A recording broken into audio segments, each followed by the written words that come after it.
Hello friends, YouTube channel easy GS में आपका स्वागत है।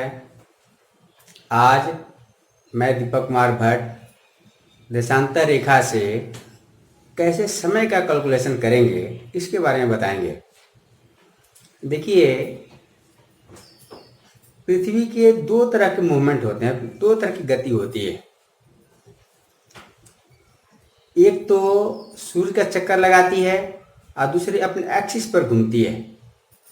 सब लोग जानते हैं, पहले भी क्लास में चर्चा हुई है कि अपने एक्सिस पर अगर घूमती है तो उसे घूर्णन गति कहते हैं, रोटेशन मूवमेंट कहते हैं, रोटेशन।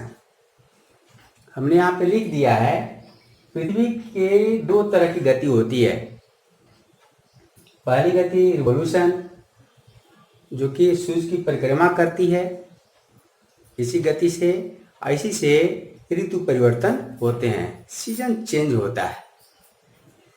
दूसरी गति रोटेशन, रोटेशन गति से दिन और रात होता है। अब फिगर के माध्यम से समझें। देखिए, यहाँ पे पृथ्वी है और ये पृथ्वी सूर्य का चक्कर लगा रही है। सूर्य का चक्कर परिक्रमा करती है, सूर्य की परिक्रमा करती है। एक बार परिक्रमा करने में इसे 1 साल लगते हैं, 365 डेज लगभग लगते हैं। और अगर अपने एक्सिस पर घूमे तो कितना दिन लगेगा? कितने दिन नहीं लगते, बल्कि एक ही दिन मात्र लगता है, अर्थात 24 घंटा लगता है। अब कैसे घूमती है वो देखिए। इस पे रोटेशन मूवमेंट अपने आप हो जाता है। जैसे कि देखिए, इस गुल्लक के माध्यम से समझाते हैं। ये पृथ्वी अपने एक्सिस पर तो घूमती ही रहती है, left to right, anti clockwise, पश्चिम से पूर्व। इसको हम लिख भी सकते हैं। घूर्णन गति कैसी होती है? Anti clockwise. एंटी क्लॉकवाइज होती है और पश्चिम से पूरब भी होती है।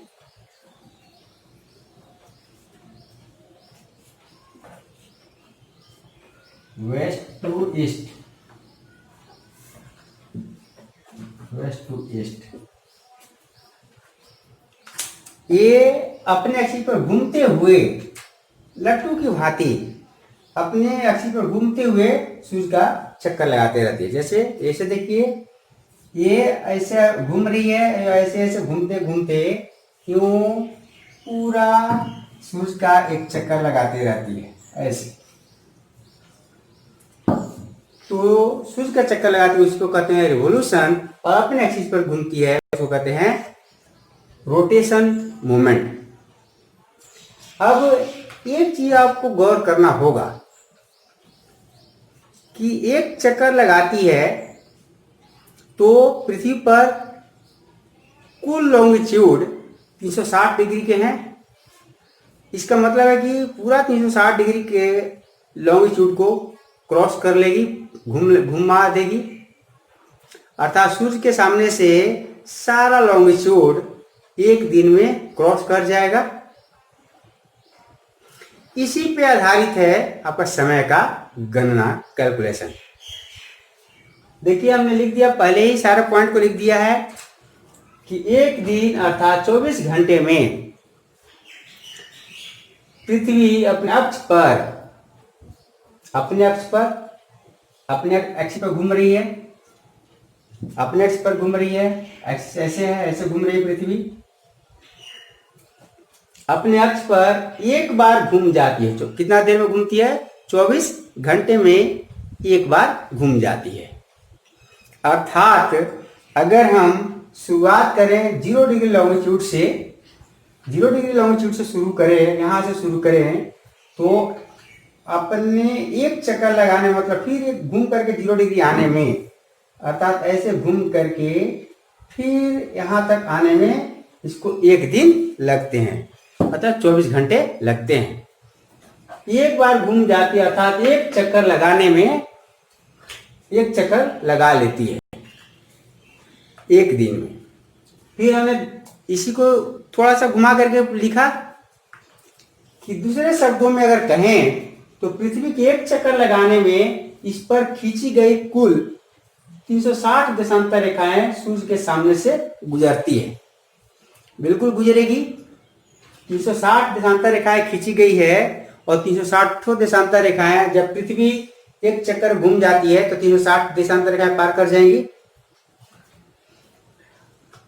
तो इसी पर आधारित क्वेश्चन पूछे जाते हैं कि देशांतर रेखाएं, जो देशांतर रेखाएं पहले आती है, जो जिस देशांतर रेखा पर सूर्योदय होगा वहां समय बढ़ेगा।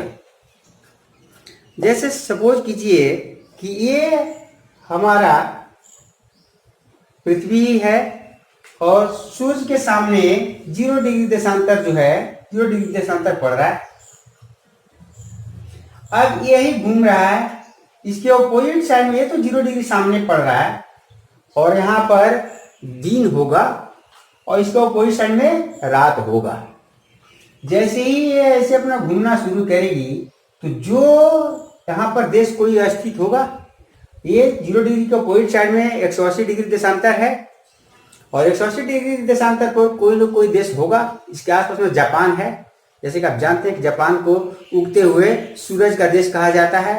क्यों कहा जाता है? क्योंकि जैसे ही ये पृथ्वी ऐसे घूमेगी तो जापान का पोर्शन जो कि 180 डिग्री के आसपास स्थित है तो सूर्य के सामने आएगा। और जब सूर्य के सामने आएगा तो सबसे पहली रोशनी सूर्य की किरणें कहाँ पड़ेंगी? जापान पर पड़ेंगी। बहुत पहले से एक ट्रेडिशन है, माना जाता है। हालांकि जापान के अलावा भी वहाँ पर बहुत सारे कंट्रीज हैं, उन पर भी पड़ती है, लेकिन चूंकि ट्रेडिशन है, पहले से माना जाता है, इसीलिए हम लोग उगते हुए सूर्य का देश जापान को कहते हैं।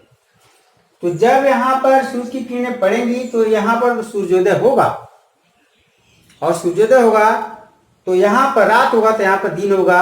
अर्थात जब समय का कैलकुलेशन करेंगे इधर प्लस करेंगे और इसके अगेंस्ट में इधर माइनस करेंगे। अब देखिए कैसे इसको समझते हैं।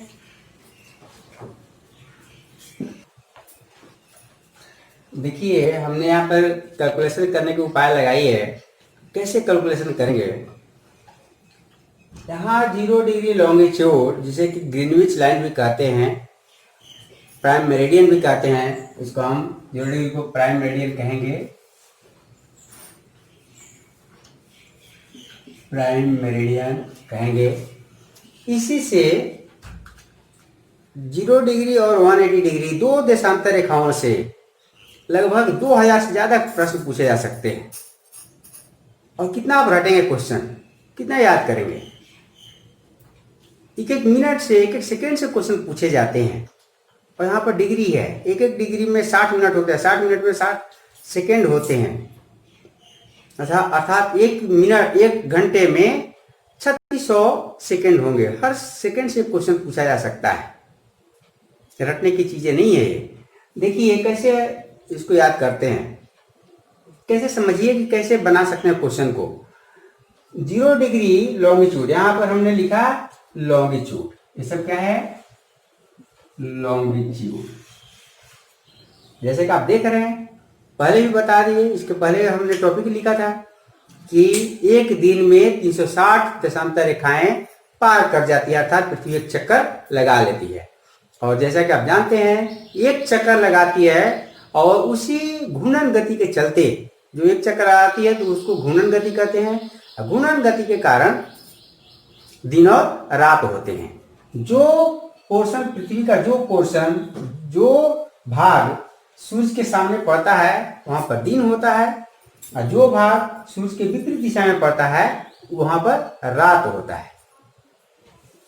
अब रात जो होगा वो एक बार धीरे धीरे करके सूर्य के सामने आएगा तो वहां पर दिन होगा। तो मैंने लिखा है यहाँ पर कि रोटेशन मूवमेंट के चलते दिन और रात होते हैं, जबकि रिवोल्यूशन मूवमेंट के चलते, रिवोल्यूशन के चलते ऋतु परिवर्तन होता है। अर्थात कभी पृथ्वी जो है, पृथ्वी के दक्षिण गोलार्ध में सूर्य चमकता है तो दक्षिण गोलार्ध में जब चमकेगा तो वहां पर ग्रीष्म ऋतु होगी, समर सीजन होगा। और जब उत्तरी गोलार्ध में चमकेगा, उत्तरी गोलार्ध में समर सीजन और दक्षिण गोलार्ध में विंटर सीजन। तो हमने इसीलिए लिख दिया कि रिवॉल्यूशन के कारण ऋतु परिवर्तन होता है। अब हम लोग घूर्णन गति पे आते हैं, जिसके चलते दिन और रात होता है। उसको समझने का प्रयास कीजिए। देखिए,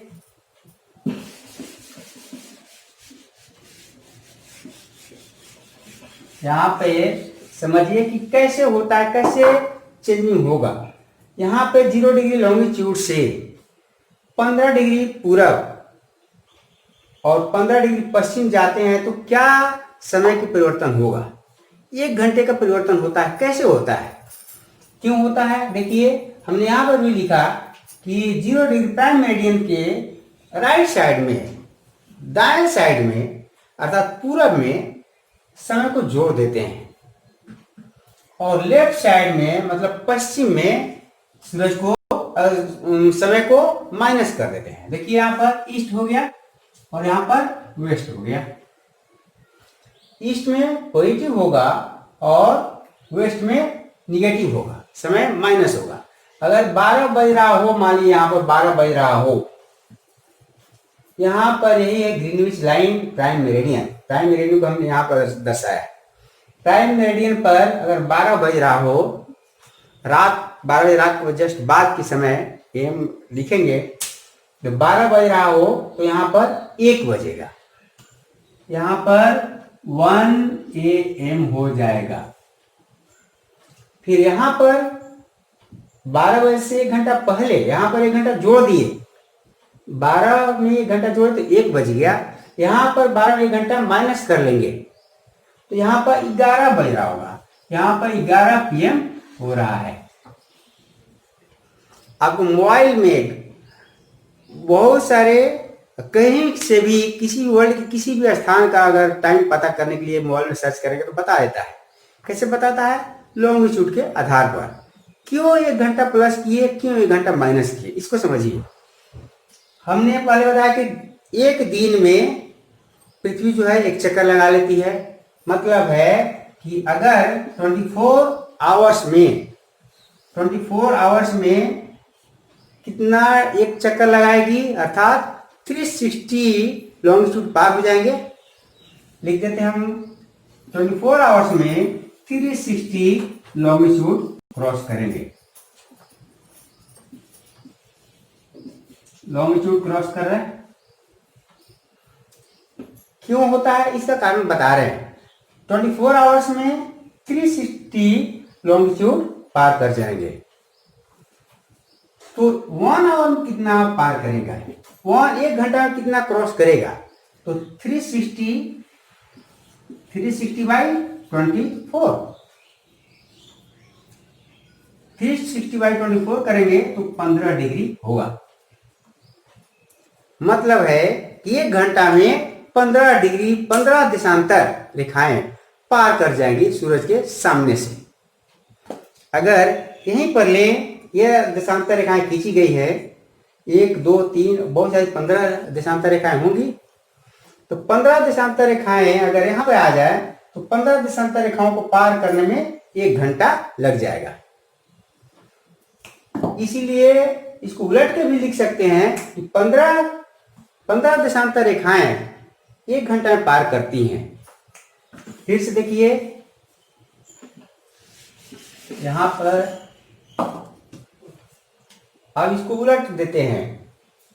15 देशांतर रेखाएं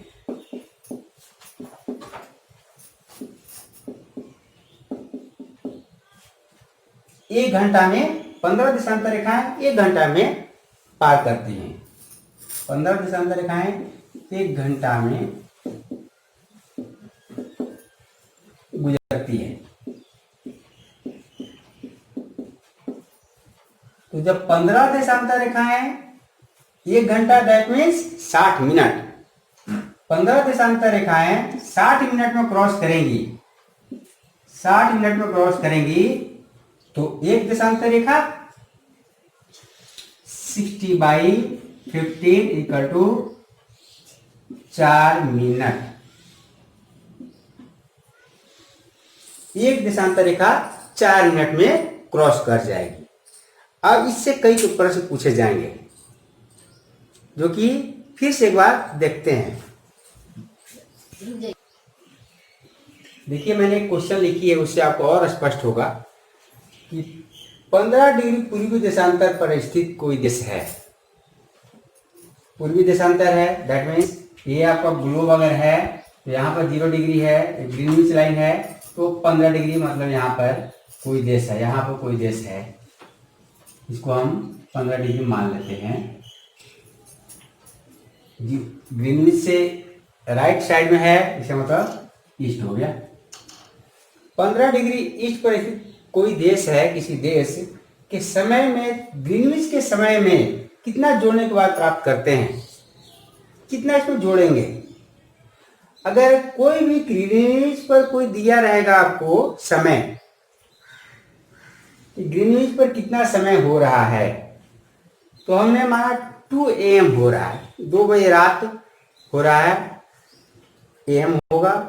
और 2 बजे से 15 डिग्री पर कितना जोड़ेंगे, 1 घंटा जोड़ेंगे। पहले भी हमने कैलकुलेशन करके दिखाया है, फिर यहाँ कैलकुलेशन करके दिखा रहे हैं। 1 घंटा क्यों जोड़ेंगे, 2 बज रहा है, यहाँ पर 3 बजेगा। क्यों जोड़ेंगे, क्योंकि 24 घंटे में पृथ्वी के 360 डिग्री देशांतर पार करती है, तो 1 घंटे में 360 by 24, 360 by 24 equal to 15 degree. मतलब कि 15 डिग्री पर कोई देश स्थित होगा तो 1 घंटा समय बढ़ जाएगा। राइट साइड में जोड़ते हैं, पहले भी हमने लिखा है पॉजिटिव होगा, राइट साइड में पॉजिटिव होगा।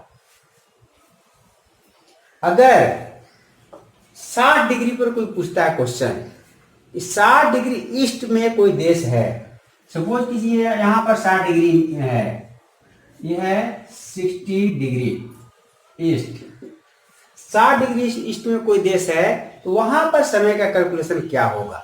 तो सबसे पहले आपको ग्रीनविच का टाइमिंग पूछना होगा कि ग्रीनविच पर उस समय कितना बज रहा है, 0 डिग्री लॉन्गिट्यूड पर कितना बज रहा है, प्राइम मेरिडियन, ग्रीनविच मतलब प्राइम मेरिडियन पर कितना बज रहा है। प्राइम मेरिडियन पर मान लो 2 ही बज रहा है, और आपको 60 डिग्री पर पता करना है कि 60 डिग्री लॉन्गिट्यूड पर स्थित कोई देश है, वहां पर क्या बजेगा। तो जब 15 डिग्री पर 1 घंटा का चेंजिंग होगा, तो नेचुरली 60 डिग्री पर कितना होगा, तब 15 डिग्री पर 1 घंटे का कैलकुलेशन है, तो 60 डिग्री पर कितना होगा, 15 डिग्री पर 1 घंटा, तो 60 डिग्री पर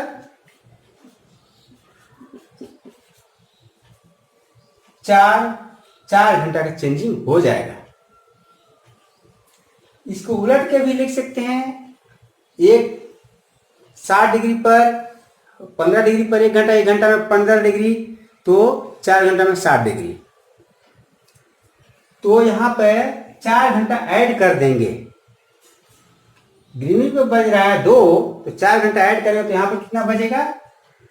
अगर यहां पर 60 डिग्री को माने, यहां पर ये है 60 डिग्री लॉन्गिट्यूड, यहां पर 2 में 4 जोड़ देंगे, मतलब 6 AM होगा, हमारे सुबह में 6 बज रहा होगा। अब उसी तरह से भारत का भी आप टाइम टेबल निकाल सकते हैं, और किसी भी देश का टाइम टेबल निकाल सकते हैं। इसलिए हमने 60 डिग्री ईस्ट दिया कि भारत का देशांतर जो शुरुआत होता है, भारत का लॉन्गिट्यूडनल एक्सपेंशन 68 डिग्री 7 मिनट से शुरू होता है, और 97 डिग्री 25 मिनट तक जाता है। चर्चा करेंगे कल के क्लास में। पहले तो इतना ही जानिए कि 60 डिग्री ईस्ट में क्या परिवर्तन होगा, 4 घंटा ऐड हो जाएगा। उसी तरह से 60 डिग्री जब 150 डिग्री भी निकाल सकते हैं आप। इसको ऐसे हम देख सकते हैं, अगर यहाँ पे ग्रीनविच को माने, यहाँ पे 0 डिग्री लॉन्गिट्यूड को माने, तो 15, 30, 45, 60 ऐसे निकाल सकते हैं। इसको अगर हम यहीं पर मान ली कि 150 डिग्री मान लेते हैं, 150 डिग्री पर क्या होगा, टाइमिंग क्या चेंजिंग होगा। अगर यहाँ पर सपोज कीजिए यहाँ पर 3 बज रहा है, यहाँ पर 3 AM लिख देते हैं, तो 150 डिग्री पर क्या होगा? 10 घंटे का परिवर्तन होगा। क्यों? क्योंकि 150 में 15 से डिवाइड कर देंगे, क्योंकि 15 डिग्री को पार करने में घंटा लग रहा है, तो 150 डिग्री को पार करने में कितना समय लगेगा? तो 50 से डिवाइड करेंगे इक्वल टू 10 आवर्स हो जाएगा। इसमें 10 घंटा और जोड़ देंगे। और ऐसे हम किसी भी देशांतर पर स्थित देशों को के समय का गणना कर सकते हैं। पश्चिम में जस्ट माइनस करते चले जाएंगे। अब यहां से एक और कई क्वेश्चन होंगे, जैसे कि हमने यहाँ पर एक क्वेश्चन दिया था, यहाँ 15 डिग्री के जगह पे कोई भी देशांतर रेखाएं डाली जा सकती है। 15 डिग्री, 30 डिग्री, 45 डिग्री, 60 डिग्री से लेकर के 180 तक, 150 तक डाली जा सकती है। जितनी देशांतर रेखाएं हैं उतने क्वेश्चन तो बनेंगे ही बनेंगे। 360 देशांतर रेखाएं हैं तो 360 क्वेश्चन यहां से बन गया। अब एक देशांतर रेखाओं में एक डिग्री में 60 मिनट होता है। पहले भी बता दिए जिस समय शुरुआत कर रहे थे लॉन्गिट्यूड लैटिट्यूड का भी शुरुआत करते तो वहां भी बताए थे कि एक डिग्री को 60 भाग में बांटते हैं, एक डिग्री में 60 मिनट होता है। एक एक मिनट से क्वेश्चन पूछे जा सकते हैं। अब देखिए यहां दूसरा क्वेश्चन एक लाते हैं।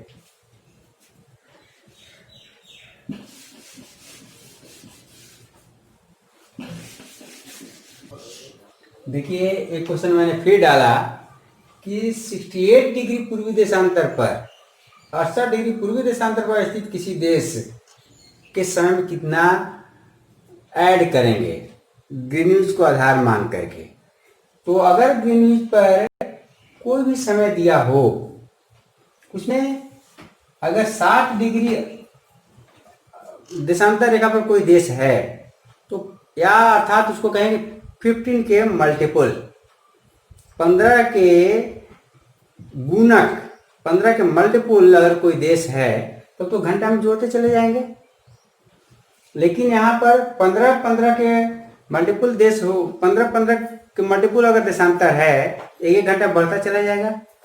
माने 60 डिग्री पर कोई देश होता तो क्या होता? 60 डिग्री पर होता तो 4 घंटा उसमें ऐड कर लेते, क्योंकि 60 में 15 से डिवाइड करते तो 4 घंटा आ जाता। लेकिन 68 डिग्री है, 8 डिग्री एक्स्ट्रा हो गया, तो 8 डिग्री को निकालने के लिए 1 डिग्री का निकालना पड़ेगा। 1 डिग्री को निकालने के लिए हमने यहाँ पर कैलकुलेशन किया कि 15 डिग्री पर 1 घंटा अर्थात 60 मिनट ऐड होता है, तो 1 डिग्री पर कितना होगा? 4 मिनट। तो जब 60 डिग्री पर, चूंकि 60 डिग्री जो था वो 15 का मल्टीपल था, तो 60 डिग्री पर 4 घंटा का वेरिएशन हुआ, 4 घंटा ऐड किए और 8 डिग्री बचा आपका। तो 1 मिनट पर, 1 डिग्री पर जब 4 मिनट जुड़ता है, 8 डिग्री पर 32 मिनट जुड़ जाएगा, अर्थात 4 घंटा 32 मिनट जोड़ देंगे। इसका मतलब है कि लगभग 4.5 घंटा जोड़ेंगे। 4.5 घंटों को ऐसे लिख देते हैं 4.5 आवर्स या घंटा। इसको आप दूसरे तरह से भी बना सकते हैं, जैसे हमने यहाँ पर भी दिखाया है कि 68 डिग्री पर दे रहा है कि 68 डिग्री पर कितना घंटा ऐड होगा। ड्रॉ करके हमने दिखाया, जैसे 60 डिग्री यहाँ पर है, यहाँ पर 68 डिग्री हो सकता है, 60 डिग्री के बाद 8 डिग्री ऐड कर दिया हमने, तो 68 डिग्री पर कितना मिनट, कितना घंटा, कितना मिनट होगा। तो सीधे 68 डिग्री पर दे रहा है, 15 से डिवाइड कर दीजिए, 15 से भाग दे दीजिए। 15 से भाग दिए तो फोर्जा बार में गया, 15 से फोर्जा बार में 60 हुआ, और 80 में 5 से करेंगे तो लगभग आ गया 80 के आसपास, मतलब 75 आगे पॉइंट में आएगा। बढ़ते जाएंगे, वहां से छोड़ देंगे हम, 4.5 घंटा हमको यहाँ से मिल गया। अब एक एक मिनट पर, एक एक डिग्री पर क्वेश्चन पूछे जा सकते हैं। पहले तो 15 के मल्टीपल पर हुआ, एक एक डिग्री, एक एक अक्षांश, एक एक दिशांतर पर क्वेश्चन पूछे जाएंगे। जैसे कि हमने देखा है 68 डिग्री की जगह 69 डिग्री हो सकता है, 70 डिग्री हो सकता है। मतलब जितनी देशांतर रेखाएं हैं सब देशांतर को 60 में बांट करके क्वेश्चन पूछे जा सकते हैं। अब उसको मिनट में भी बांट करके क्वेश्चन पूछे जा सकते हैं। अगर यहाँ पर देखिए 1 डिग्री पर 4 मिनट का वेरिएशन होता है, तो इसको मिनट को भी अगर 60 भाग में बांटेंगे तो सेकंड हो जाता है। सेकंड से अगर क्वेश्चन पूछ दिया जाएगा तो फिर 4 मिनट को भी कई पार्ट में 60 पार्ट में बांट देंगे। तो क्वेश्चन की संख्या आपकी हो गई 2000 से के आसपास क्वेश्चन हो जाएंगे। आपको कुछ नहीं करना, बस ये फॉर्मूला याद रखिए। 1 डिग्री को पार करने में 4 मिनट लगता है, अर्थात 4 मिनट लगता है 1 डिग्री को पार करने में। 2 डिग्री को पार करने में 8 मिनट लगेगा। 3 डिग्री को पार करने में 12 मिनट लगेगा। 4 डिग्री को पार करने में 16 मिनट लगेगा। बस यही फॉर्मूला से आपका सारा क्वेश्चन बन जाएगा। अब ये तो आपको लग रहा है कितना ही क्वेश्चन हुआ, इससे भी एक एक देशांतर से 3 क्वेश्चन एराइज होते हैं। अब यहाँ पर हुआ कि ग्रीनिच पर जो टाइम हो रहा है, कोई भी टाइम हो सकता है। मान लीजिए कि अभी हमने 68 डिग्री को दिया, यहाँ पर ग्रीनिच पर 12 बज रहा है, 12 AM हुआ, उसमें 4.5 घंटा जोड़ दीजिए। 68 डिग्री पर 4.5 घंटा जोड़ दीजिए तो 4:30 बज रहा होगा। सॉरी, हाँ ठीक है, 4.5 घंटा बज रहा होगा। तो आप अगर यहाँ पर देशांतर रेखाओं में यहाँ पे चेंजिंग 12 की जगह पे यहाँ पे 2 दे दिया जाए, उस समय आपको कैलकुलेशन करना पड़ेगा। 2 की जगह पे 4 बज रहा होगा सुबह में, तब आपको कैलकुलेशन करना पड़ेगा, रट नहीं सकते हैं। अक्सर जगहों पर एक क्वेश्चन आता है कि 12 बजे रात है तो इंडिया में कितना बज रहा है, जापान में कितना बज रहा है, अलग अलग देशों में कितना बज रहा है, वो टाइमिंग आता है। लेकिन जब यहाँ से टाइम को चेंज करना शुरू करेगा तो सारा टाइमिंग चेंज हो जाएगा। दूसरी बात है, कभी कभी क्या क्वेश्चन होता है कि 60 डिग्री या 68 डिग्री पर 4:30 बज रहा सुबह में, तो ग्रीनिच पर कितना बज रहा होगा। अब उससे माइनस करेंगे, इस 4:30 में से माइनस करके ग्रीनिच पर का टाइम निकाल लेंगे। इससे बहुत सारे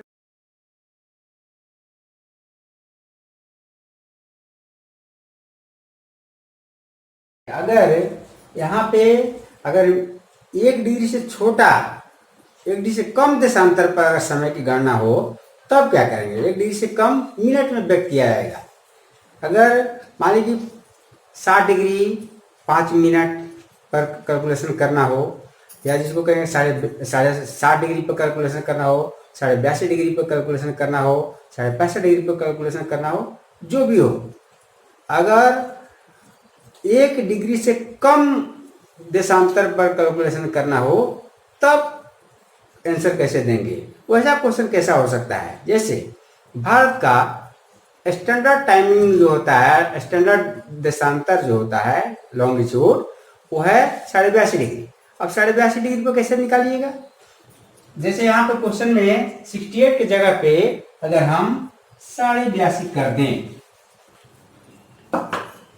82.5 डिग्री पूर्वी देशांतर पर कर दें, तो यहाँ पर 82 डिग्री तो है, उसमें से आप निकाल सकते हैं, लेकिन वहां पर हाफ डिग्री कर दिया, मतलब 1 डिग्री से छोटा।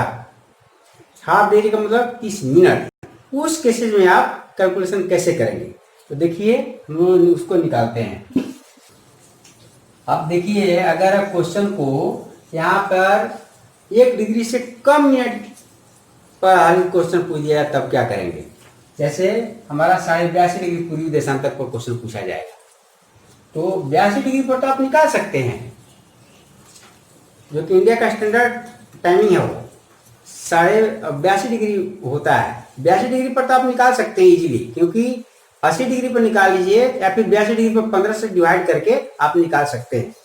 लेकिन आधा मिनट दे दिया, 82.5 डिग्री दे दिया, वहां पे कैसे निकालिएगा। तो एक बात जान लीजिए कि देशांतर रेखाएं खींची कैसे जाती है। देशांतर रेखाएं जैसा कि लैटिट्यूड में मैंने बताया था कि एंगुलर डिस्टेंस है, सेंटर पर जो कोई भी देश या कोई भी जगह का, कोई स्थान का स्थान से अगर सेंटर पर जो एंगल बनता है, कोण बनता है, वही देशांतर रेखा कहलाएगी। तो यहाँ पर सेंटर है, यहाँ पर अगर कोई देश यहाँ पर है सपोज कीजिए, तो यहाँ से यहाँ पर जो कोण बन रहा है तो 1 डिग्री का बन रहा है, अर्थात 1 डिग्री देशांतर रेखाएं खींची जाएंगी। यहाँ पे कोण बन रहा है 1 डिग्री का, उत्तर से दक्षिण देशांतर रेखाएं खींची जाती है, 1 डिग्री से खींच दी गई। अगर आधा डिग्री के बारे में कह दिया जाए, जैसे कि क्वेश्चन में है कि 82.5 डिग्री, 82 और आधा 82.5 82.5 माने 82 और 1 डिग्री में आधा कर दिया जाए तो वो एंगल कहाँ होगा? वो देशांतर है, इसका मतलब वो एंगल भी होगा, कोण भी होगा। वो तो कैसे होगा? यहाँ पर देखिए 1 डिग्री है, 1 डिग्री को कई छोटे छोटे भागों में बांटते हैं। तो 1 डिग्री को 60 भागों में बांटते हैं, छोटे छोटे भाग होंगे। तो 60 भाग में जो बांटते हैं उसको मिनट कहते हैं। अगर आधा 1 डिग्री का आधा कर देते हैं तो आधा करेंगे तो 30 मिनट होगा, क्योंकि 60 degree equal to 1 minute, 60 minute equal 60 minute equal to 1 degree, 60 minute equal to 1 degree. यहाँ पर 60 मिनट में, इसका मतलब 1 डिग्री को 60 भाग में बांटे, आधा डिग्री में कितना मिनट होगा? तो 30 मिनट होगा। वो कोण कैसे बनेगा? तो देखिए यहाँ पे आधा डिग्री कर दिया हमने, यहाँ पर वो एंगल बनेगा 30 मिनट का। यहाँ पे जो कोण होगा वो 30 मिनट का कोण होगा। वहां उसको पार करने में कितना समय लगेगा पृथ्वी को, एक क्वेश्चन पूछा जा रहा है। तो यहाँ पे एक डिग्री देशांतर को पार करने में लगा 4 मिनट। तो 30 मिनट देशांतर, 1 डिग्री में 60 मिनट होता है, 30 मिनट देशांतर को पार करने में 2 मिनट लगेगा। इसका भी कैलकुलेशन हम लोग अगले क्लास में विस्तार से करेंगे, फिर उस पर आधारित कई क्वेश्चन होंगे, उसकी भी चर्चा हम लोग करेंगे। Very very thanks. ओके।